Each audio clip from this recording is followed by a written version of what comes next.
Hello, sir. Good evening. Good evening, Sajid. How are you? Sir, I'm doing great. Y- Perfect. Many congratulations. Thank you, sir. Thank you. Thanks a lot. Let me Definitely. introduce you to all of us, all people who will be listening to us. I'm talking to Srajit Kumar. Srajit has got 277th rank this time in UPSC exam. He had anthropology as his optional, and Srajit was in his first attempt. So that is a great achievement, Srajit. That I feel very nice. Srajit was a part of GS Foundation course Next IAS online. He was also a part of current affair program, mains advanced course, and IGP. Srajit is from Shahjahanpur UP. Sajith IIT Kanpur से अपनी engineering किए हुए हैं. सजित के पिताजी police में हैं, mother home maker है. सजित, आपकी hobby tennis and salsa is interesting hobby, Sajith, that Yes, you sir. have. And Srajit will share with us his preparation strategy, what he did all this last year, और पहले attempt में क्या क्या चीजें करनी चाहिए जो मिस्टेक लोग नॉर्मली करते हैं, लेकिन सजित शायद खुद को बचा लिए उस मिस्टेक से. So he has done wonderful for himself. So Sajid, welcome to the program, and actually very happy welcoming you because I know how hard people work to reach here. तो पहला सवाल Thank you, sir. पूछूंगा Sajith, when did it ji sir. begin?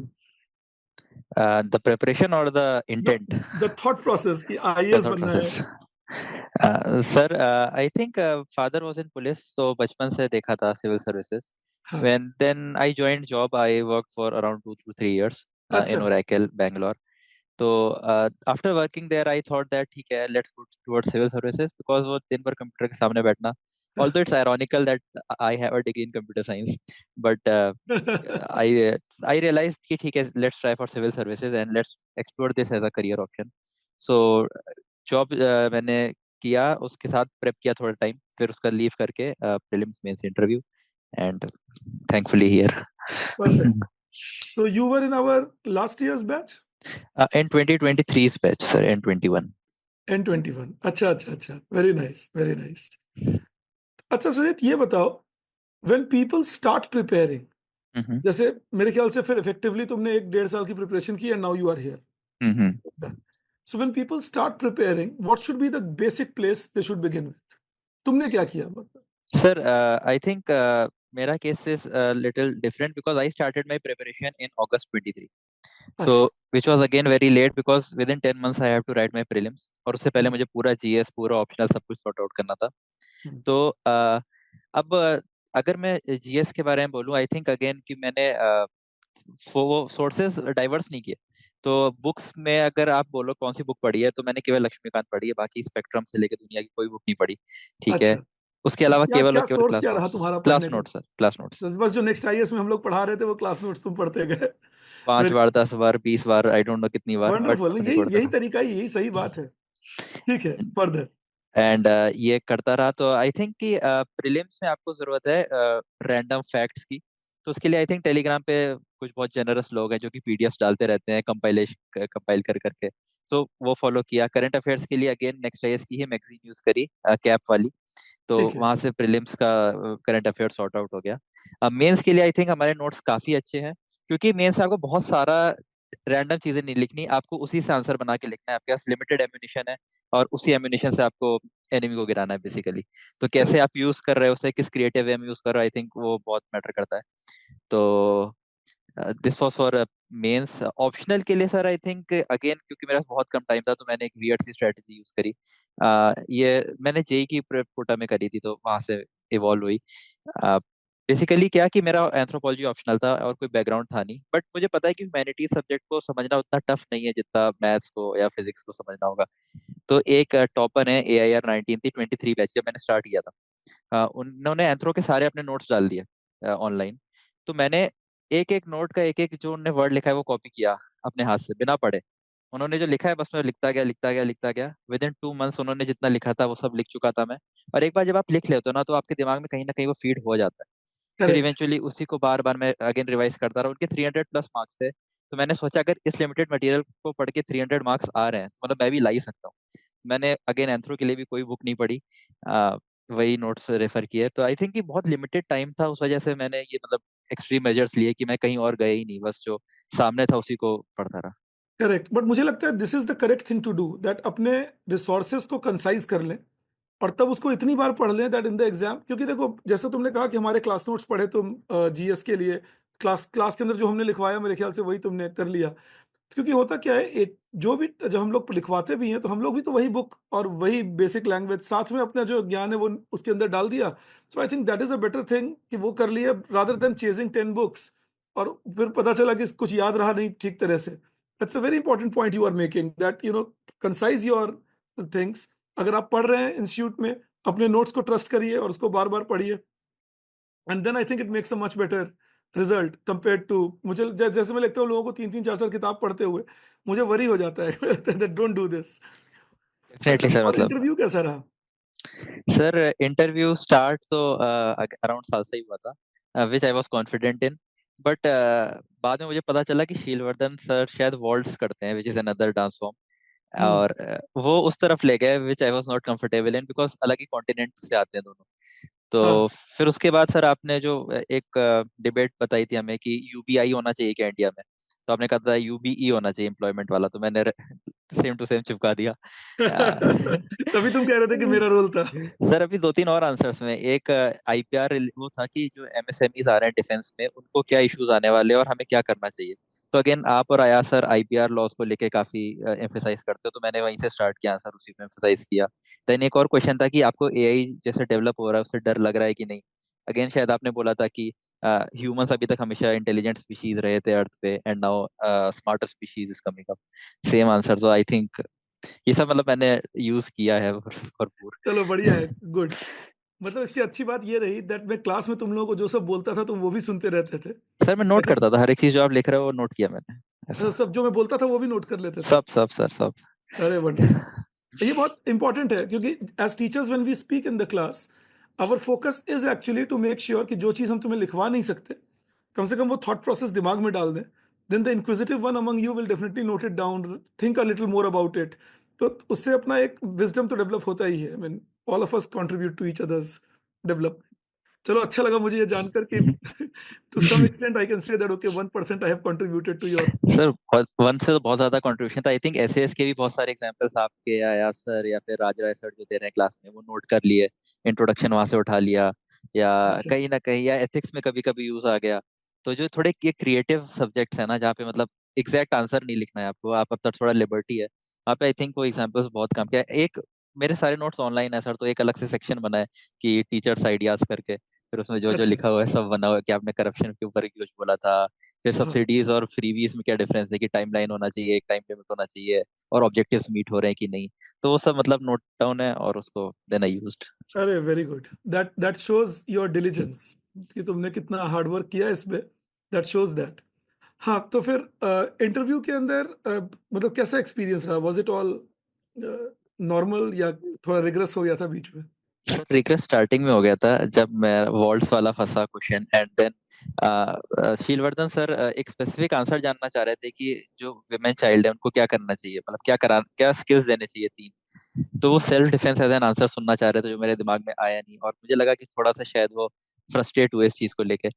अभी अच्छा। तो marks भी आ गया sir, 179 आए हैं, तो विच हाँ, चलो इज फिर भी good, average. It's decent marks that you got. Average तो, but I think once Sheelvardhan sir का टाइम खत्म हुआ, the other members were very cordial, पर वो भी कॉर्डियल थे, but I regained my composure after that, and उसके बाद फिर काफी स्मूथली गया, जो उन्होंने पूछा सब बताता गया, तो देन ठीक इट है। Went fine.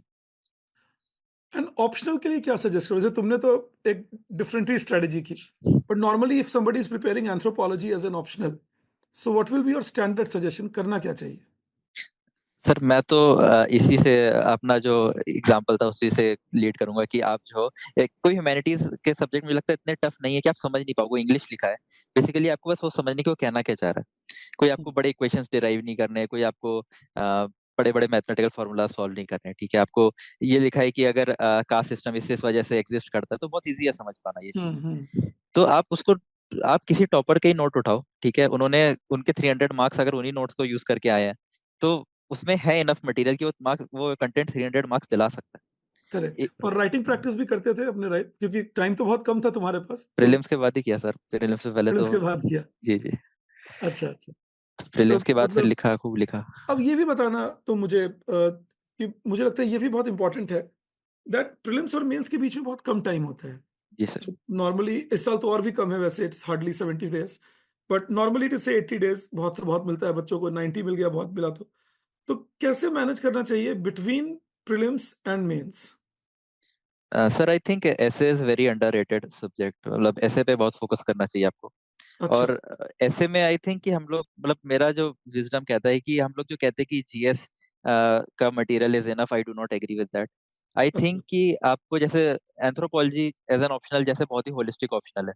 तो hmm. One of the two aces मैं पूरा एंथ्रोपोलॉजी बेस्ड ही लिखता था, जो कि मैंने अभी भी अपने पेपर में लिखा। जैसे कि वो फोमो वाला आया था, फोमो एंड सोशल मीडिया का, मैंने स्टार्ट किया कि कैसे स्टार्ट हुआ होगा कि ट्राइबल्स में अगर कोई फॉलो नहीं कर रहा है तो उसके लिए डेथ है। फिर एथेंस से कोई वॉल से बाहर जा रहा है तो उसके लिए मतलब डेथ है। फिर इवेंचुअली ऐसे करते करते कि अब क्या मैटर है, अब कैसे वो इवॉल्व हो रहा है, एंड फाइनली फ्यूचर में क्या होगा from an anthropological perspective. Scholars के नाम डाले एंड एवरीथिंग डाला। तो आई थिंक दैट एक तो एंथ्रोपोलॉजी से सीधा सीधा आ गया। एंड सेकंड, हमारा जो जनरल विजडम होता है, हम लोग जो दुनिया भर में आज तक जो बुक्स पढ़ी हैं, आज तक जो भी पढ़ा है आपने, हम्म। वो सेकंड ऐसे में यूज आ जाता है। तो मैंने इस तरह से सोचा था कि थोड़ा डाइवर्स भी बना रहेगा, सेम सेम नहीं लग रहा है, दोनों ऐसे थोड़ा डिफरेंट है। और एक मेरा कोर कॉम्पिटेंस है जो कि एंथ्रोपोलॉजी, और दूसरा जो बचा हुआ आज तक मैंने पढ़ा है वो उसमें लगा दिया। तो नहीं, गुड, गुड। इनफैक्ट तुमसे बात करके मैं एक बहुत इंपॉर्टेंट बात देख रहा हूँ सृजित, और ये मैंने मैक्सिमम टॉपर्स में देखा है, क्योंकि मुझे अब 20 साल से यही सब करता रह रहा हूँ। दैट जो तुम भी कह रहे हो, that you know presence of mind in the middle of exam hall is very important. That yes sir. आपके पास नॉलेज हो सकता है और आपके पास मे बी टेक्निक हो सकता है, may be you have studied a lot, but in the middle of exam hall, तो यहाँ पर एक्चुअली मैं इस बात से कनेक्शन ढूंढ रहा हूँ, इससे तुमसे पूछता हूँ, so how far was that useful for you in the prelims exam?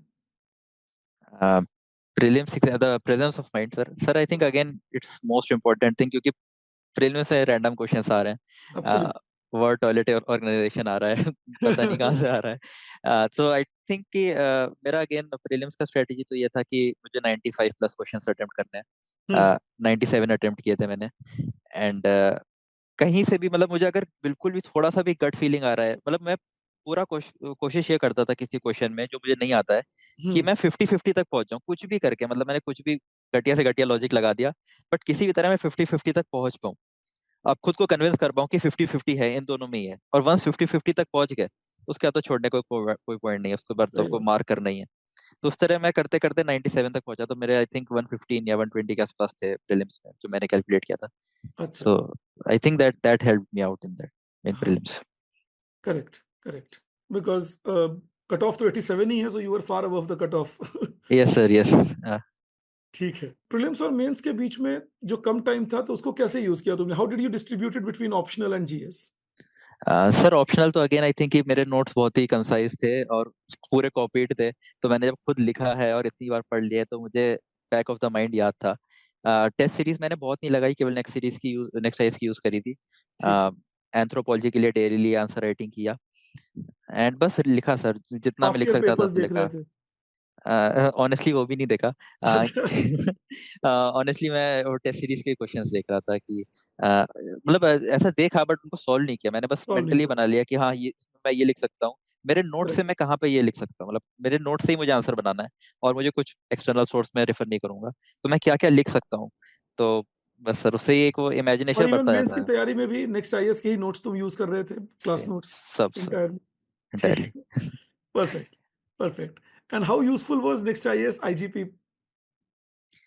IGP, I think again, sir, I think the classes were good, especially the group that Ruchika ma'am and you were quite active on. तो I think उससे बहुत ज़्यादा हमें inputs मिला। I think IGP में एक underrated source is the beyond the classroom. बहुत ही अच्छे से मुझे सारा हर टॉपिक पे एक अच्छा ओपिनियन, एक बैलेंस्ड ओपिनियन, उसके निटी ग्रिटीज पता चल रहे हैं। तो I think beyond the classroom was a great programme for that one.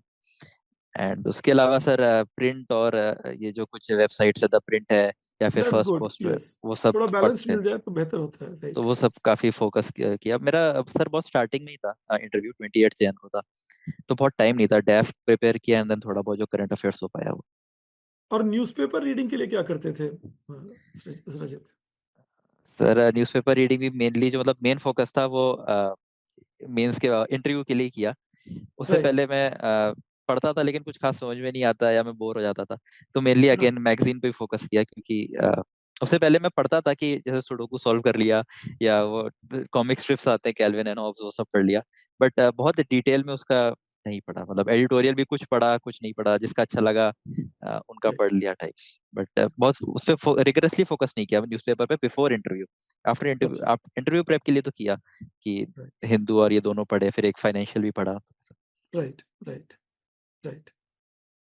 और एक और बात पूछूंगा सजित में, दैट जब क्योंकि तुम कोचिंग कर रहे थे जीएस की और उसी साल एग्जाम का भी प्रिपरेशन, मतलब it's like 23 you did the coaching, 24 you appeared.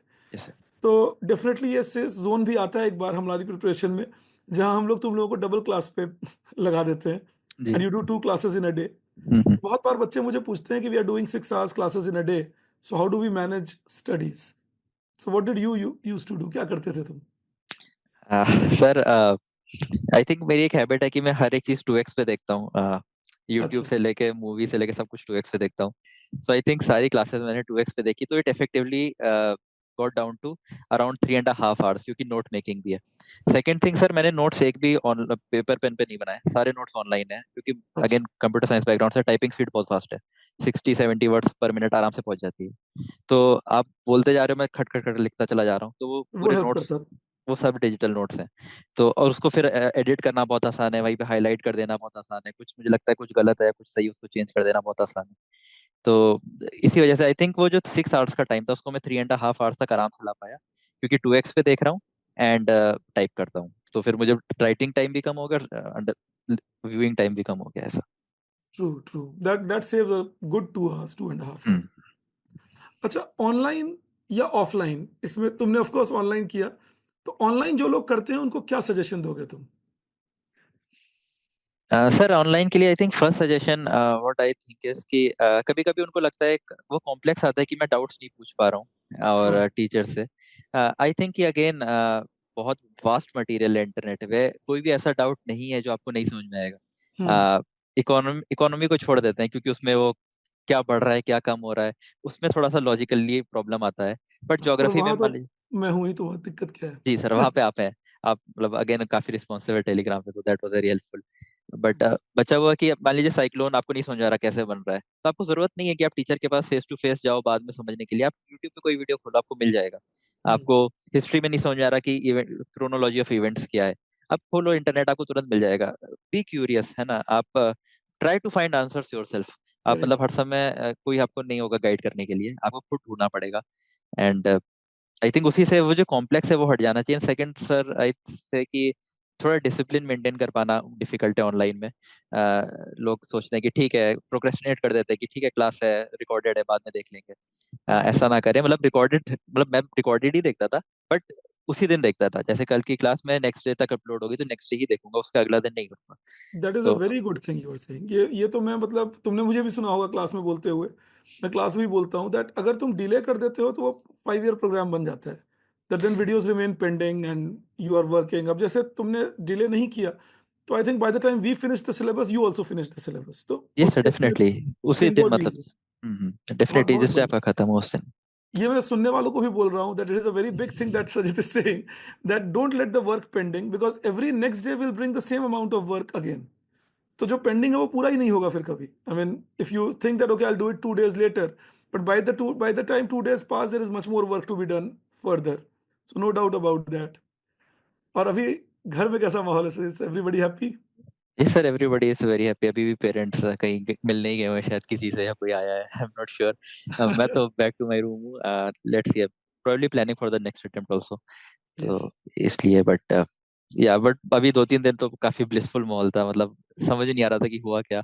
बहुत calls and it was surreal basically. I understand, and you know you are well rewarded for a very lot of hard work that you have done, and we at Next IAS are very proud of you. First thank step you में तुम sir. यहाँ आ गए हो, I am expecting, just God willing, keep your fingers crossed, go ahead. I'm sure you will improve your rank majestically next year. Thank you So sir. thank you Sajid बात करने के लिए. We are thank you very sir. pleased to have you, और जब भी दिल्ली आओ तो just make sure that we meet. We will be very happy hosting definitely you. Sir definitely. Thank you God for bless having you. Me. Thank you sir. तो दोस्तों ये थे सृजित हमारे साथ। मुझे उम्मीद है आपको बेनिफिट मिला होगा इनके इनसाइट से। जरूर सुनिए आप टॉपर्स को और देखिए उनका क्या एक्सपीरियंस रहा है, और ये मैच करिए कि कौन सा टॉपर आपकी तरह बात कर रहा है, जिसके आपकी तरह ही इश्यूज हैं, आपके तरह का बैकग्राउंड है। तो आप देखेंगे वहां सबसे ज्यादा बढ़िया मैच मिलेगा आपको, and you will get a very good guideline for future. Thank you Sajith, all the best, God bless you. Thank you बहुत सर, अच्छा लगा थैंक यू, बात करके। Thank you sir.